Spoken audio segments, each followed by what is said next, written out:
Aviso de conteúdo. Este é um relato histórico e não glorifica o regime nazista. Alguns tópicos podem ser sensíveis. Imagine uma sala inteira revestida de âmbar e folhas de ouro. Um trem blindado supostamente abarrotado de barras e joias, molduras, vazias nos maiores museus da Europa, e barras de metal, fundidas a partir do que havia de mais íntimo nas vítimas. Onde tudo isso foi parar? Hoje, a gente mergulha nos tesouros nazistas não revelados e fica comigo até o final, porque você vai conhecer quem arriscou a vida para salvar parte desse patrimônio, os verdadeiros Monuments Men. Para entender os tesouros, é preciso encarar o saque. A expansão nazista não invadiu só países, ela esmagou culturas. Desde os anos 1930, ainda na Alemanha, começou a pilhagem de bens de famílias judaicas. À medida que o Reich avançava, sumiam ouro, prata, cerâmicas, livros raros, pinturas, esculturas e objetos religiosos. Parte reapareceu depois da guerra. Outra parte desapareceu em túneis, minas e depósitos que o tempo engoliu. E qual foi o troféu que virou lenda? A Sala de Âmbar. Pense numa câmara única no Palácio de Catarina, perto de São Petersburgo. Painéis de âmbar do chão ao teto, espelhos e detalhes em folha de ouro. Um brilho que os visitantes descreviam como hipnótico.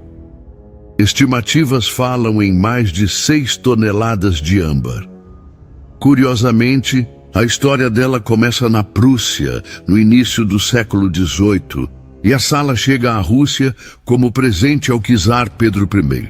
Durante a Segunda Guerra, os nazistas desmontam a sala peça por peça, levam o conjunto para Königsberg e o exibem com orgulho.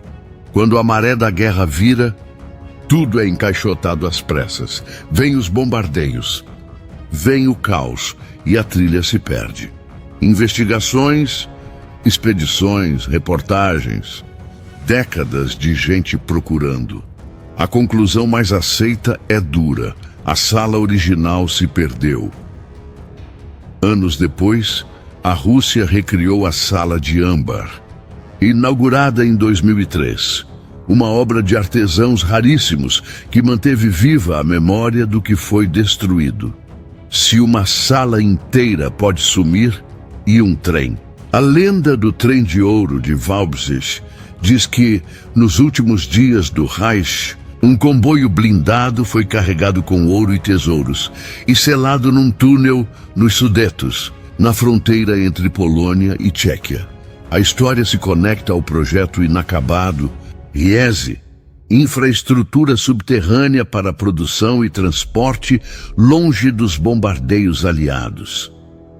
Muitos túneis existem de fato. O trem, porém, nunca foi comprovado.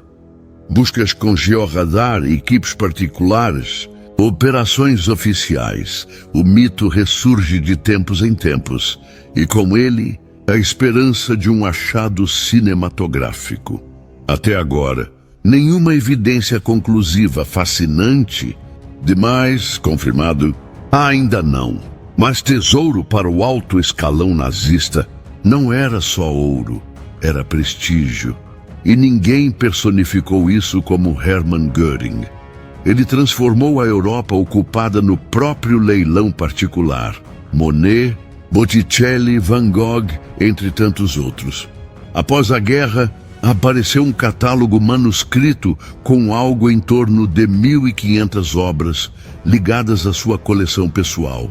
Média de quase 3 peças por semana sendo incorporadas ao acervo de um único homem.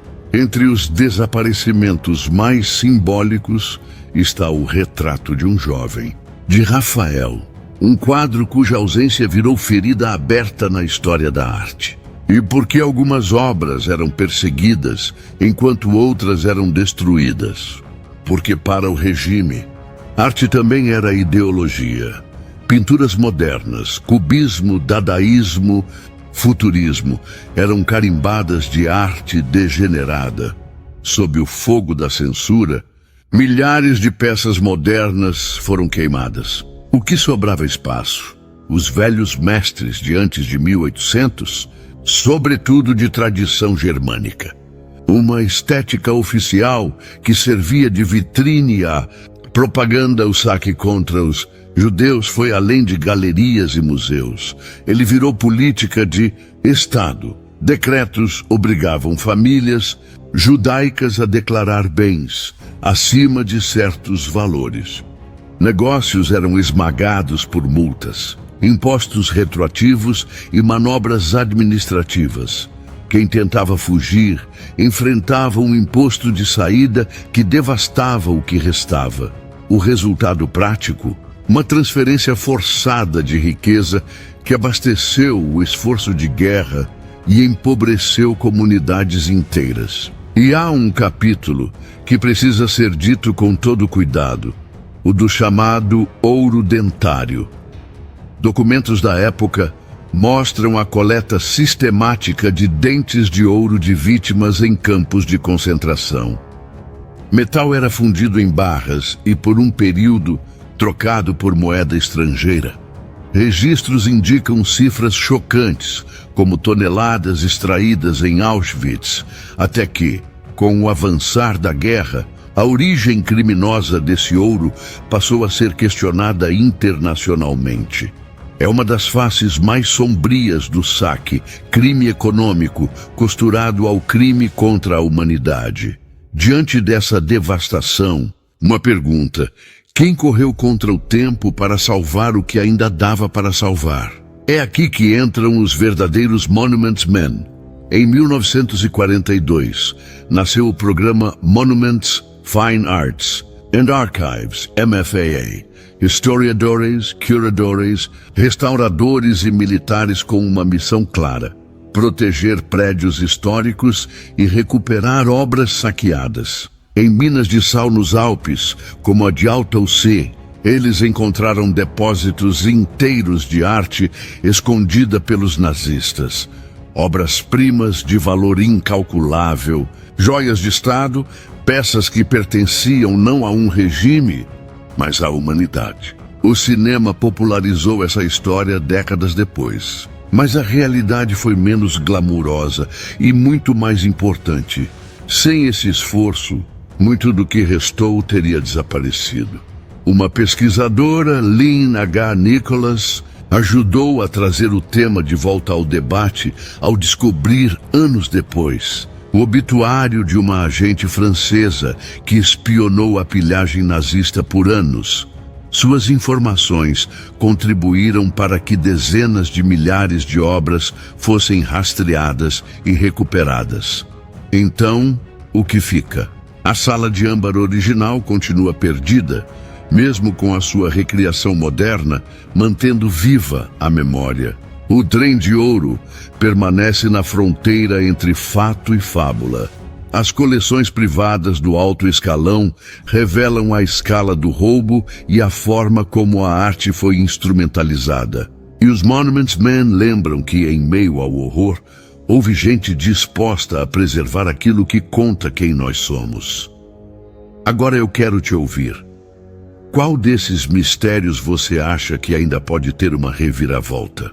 Se você quiser uma parte 2, a gente aprofunda as rotas suspeitas de fuga de tesouros, casos recentes de restituição e descobertas que ainda surgem em porões, sótãos e arquivos esquecidos. Se este episódio te ajudou a ver a Segunda Guerra por um ângulo diferente, deixa o like, compartilha com quem curte história e se inscrever no canal A Origem Suprema para não perder os próximos capítulos. A gente se vê no próximo vídeo.